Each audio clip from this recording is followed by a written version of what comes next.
22:6. So what are we training our children to do? I mean, if you look at the school system, are we training our children to stay still, like the jail system is telling us to do? Not all schools. Are we telling our child that they should be prostitutes because we're abusing them and molesting them? Are we telling our child to be robbers because they see us cheating on taxes, they see us cheating and lying to people? Are we teaching our child to steal, assuming that they will not grow up to be thieves? What are we training our child to do? Are we training our child to be doctors, lawyers, teachers, cashiers, respectable careers? What are we training our child to do? Because the Bible is clear that whatever you teach your child at a young age, they will grow into adulthood following those same practices. And they may get delivered from them, but they still have it embedded in their soul to fight against those demons. So if we're bad parents or bad caregivers or bad teachers or whatever, we're instilling trauma into our child's brain, cognitively redesigning their thought pattern to think that it's right. So make sure you're training your child in the way they should go. Yes, baby. Like my child just came. Got to do her hair. But she's got to do it. Congratulations. Good job. So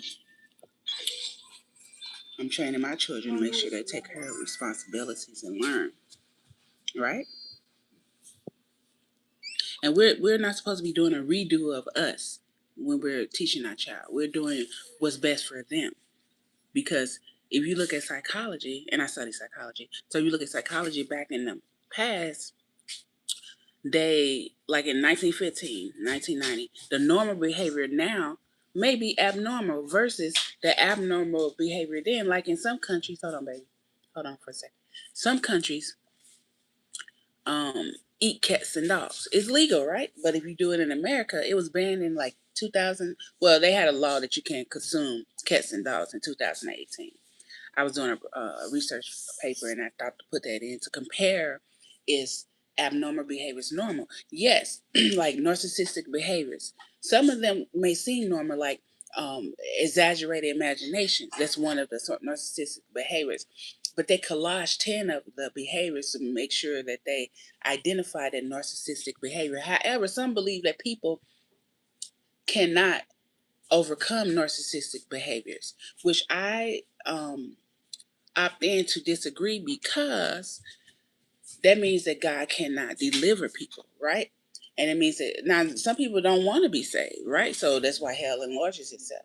So not saying that all narcissistic people or people with narcissistic traits end up in hell, because you may have a narcissistic parent or a narcissistic teacher or a narcissistic mother, father, or caregiver, I mean. So if you have trauma, you training up your child as a narcissistic person, they may not be eternally a narcissistic person. They're just following those characteristics of a narcissistic person. So you may have one or two narcissistic characteristics because of the way you were raised. And you may have empathy, but you may over exaggerate certain things. You may be self-centered, selfish, things like that. But you can overcome that. You can learn not to be selfish. So, yes, you can be normal within a group of people who have those same behaviors, because some of those behaviors are normal. However, you can still grow past those traits, right? So that's all I wanted to say. Don't train your child to be a narcissistic person, because God is going to look at that. It says also in the Bible too, fathers, do not provoke your children to wrath, right? So you're provoking your children to wrath by not following God's commands and not doing what God wants you to do with your child. When he says train a child in the way he should go, he expects you to do it in a positive way, right? So I gotta go. I gotta go train my child in the way they should go.